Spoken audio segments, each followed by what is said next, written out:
नमस्ते बच्चों।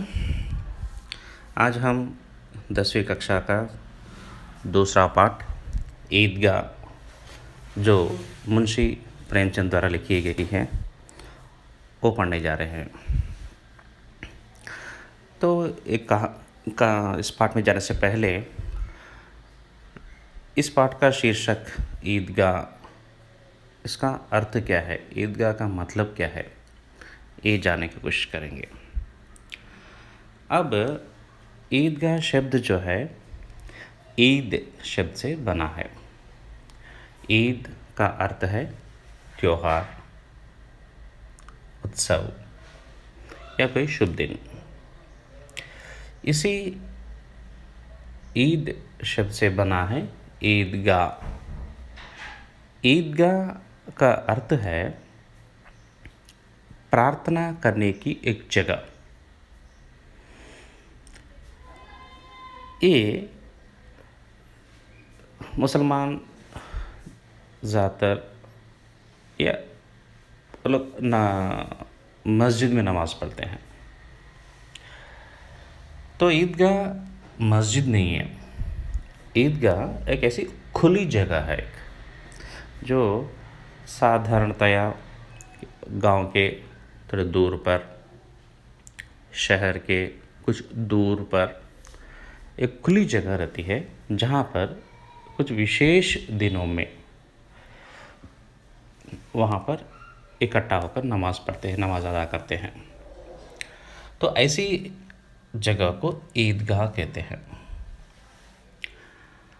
इसी ईद से बने हुए और भी शब्द है ईद उल जुहा, ईद उल फितर, ईदी। ईद उल जुहा यानी बकरीद को कहते हैं। ईद उल फितर जो पढ़ने वाले हम लोग रमज़ान वैसे तो एक महीने के नाम है। तो उस रमज़ान के महीने होने के बाद आने वाला त्यौहार जो है, अगला दिन आने वाला त्यौहार ईद उल फितर है। जैसे हम 9वीं कक्षा में पढ़े थे, हम रमज़ान पाठ था हमारा 9वां पाठ। मैं चाहता हूँ कि वो पाठ जो है और एक बार आप रिवाइज कीजिए,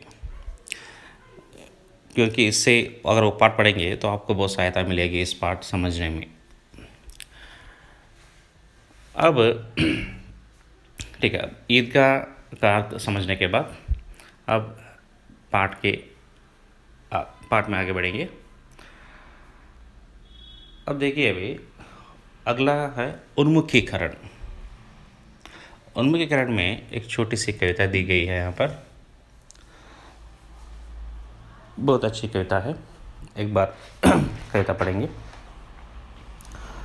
पथिकों को जलती दोपहर में पेड़ सदा देते हैं छाया, खुशबू भरे फूल देते हैं हमको नव फूलों की माला। त्यागी तरुओं के जीवन से हम भी तो कुछ देना सीखें। चलो, अब इस छोटी सी कविता में जो कठिन शब्द है, एक बार उन शब्दार्थों की तरफ जाएंगे। इसमें पहला शब्द है पथिक। पथिक शब्द जो है पथ शब्द से निकला है। पथ का अर्थ है रास्ता या मार्ग।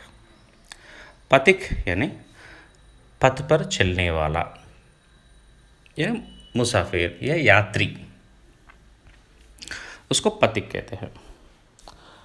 अगला शब्द दोपहर। दोपहर है ना दोपहर का समय, दिन के 1 बजे 2 बजे, उसको दोपहर बोलते हैं। सदा, सदा यानी हमेशा। और अगला शब्द है छाया। छाया यानी छाव। पेड़ की छाया है ना, शैडो को बोलते हैं। अगला है खुशबू। खुशबू यानी सुगंध। अगला है नव। नव यानी नया। इसका और एक भी अर्थ है 9 संख्या, पर यहाँ पे तो हम नया अर्थ ही लेंगे हम लोग। नया अर्थ ही ठीक बैठता है यहाँ पर। अगला है तरु। तरु यानी वृक्ष या पेड़। पेड़ का एक पर्यायवाची शब्द है तरु। चलो अब ये शब्दार्थ जानने के बाद और एक बार पढ़ेंगे।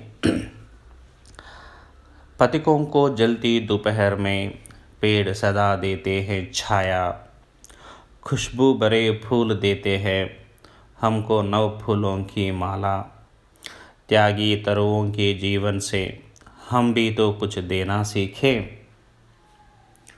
जो बच्चों, मैं अब भावार्थ तो नहीं बताऊंगा आपको, मैं अब शब्दार्थ जब जान गए तो भावार्थ आप खुद समझना चाहिए। तो जब और एक बार पढ़ लीजिए आप अपने आप ये उन्मुखीकरण की कविता। पढ़ने के बाद उसके बाद कुछ प्रश्न दिए हुए हैं इस संबंधित, एक बार प्रश्न देख लीजिए। पहला प्रश्न है, पथिकों को जलती दोपहर में सुख व आराम किससे मिलता है? रास्ते में जाने वाले यात्रियों को, मुसाफिरों को वो सुख या आराम कैसे मिलता है, किससे मिलता है, ये आपको लिखना होगा। अगला है, खुशबू भरे फूल हमें क्या देते हैं? ये सीधा सा सवाल है, कविता में है, एक बार पढ़ लीजिए, आपका जवाब अपने आप आ जाएगा। हम भी तो कुछ देना सीखें, कभी ने ऐसा क्यों कहा होगा? ये थोड़ा सोच विचार कर लिखने का। हम भी तो कुछ देना सीखें, हम दूसरों को क्यों देना चाहिए? हम दूसरों को मदद क्यों करना चाहिए? क्यों सहायता करनी चाहिए? क्यों? मेरे पैसे हैं, मेरी वस्तुएं हैं, मैं दूसरों को क्यों दूं? इसका जवाब तो सोच विचार कर लिखिएगा। अब इन 3 प्रश्नों का जवाब जो है आप अपनी उत्तर पुस्तिका में लिखकर मुझे भेजेंगे। अगला है उद्देश्य। इस पाठ का उद्देश्य, इस पाठ में 3 उद्देश्य है। उद्देश्य का मतलब है, यानी आप एक ईदगाह कहानी पढ़ने के बाद आपके अंदर कौन से गुण विकसित करना चाहते हैं। तो सबसे पहले है बड़े बुजुर्गों के प्रति श्रद्धा और आदर का गुण विकसित करना। बड़े बुजुर्ग का अर्थ क्या है? बड़े बुजुर्ग यानी बूढ़े लोग, वृद्ध लोग। हमारे घर में दादा दादी, नाना नानी रहते ना, अब उनको हम किस दृष्टि से देखें, उनके प्रति हमारा व्यवहार कैसी होनी चाहिए, कैसा होना चाहिए। तो यहाँ पर इस पाठ पढ़ने के बाद आप ज़रूर उनके प्रति आपकी नज़रिया बदल जाएगी। आप उनको प्यार करने लगेंगे, आप उनकी सेवा करने लगेंगे, आप उनको श्रद्धा की भावना से देखेंगे, आदर की भावना से देखेंगे, इज्जत देना शुरू करेंगे। ये ऐसा पाठ है और इस पाठ का उद्देश्य है एक गुण आपके अंदर विकसित होना चाहिए होना है। अगला है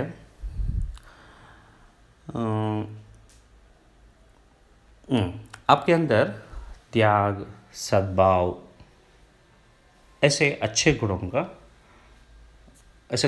को विकसित करना है। ऐसे सकारात्मक गुणों कहते हैं हम लोग, यानी दूसरों की मदद करना, सहानुभूति, प्रेम, ये सभी सकारात्मक गुण हैं जो इस पाठ के ज़रिए आपके अंदर विकसित करना चाहता है। अगला है, आप भी इस पाठ पढ़ने के बाद आप भी एक कहानी लिखिए। आप खुद स्वयं एक अच्छी सी कहानी आप लिखने की कोशिश करें। यह एक गुण आपके अंदर विकसित करना ही इस पाठ का उद्देश्य है। तो चलो बच्चों, आज के लिए यहाँ तक बस है। अगले सत्र में इस लेखक का परिचय, फिर कहानी में जाएंगे। तो आज के लिए यही तक है, और मैं चाहता हूँ कि आप वो प्रश्न, जो 3 प्रश्न दिए गए हैं उन्मुखीकरण के, उन तीनों प्रश्नों का जवाब आप लिखकर मुझे भेजेंगे। ठीक है, चलो, धन्यवाद।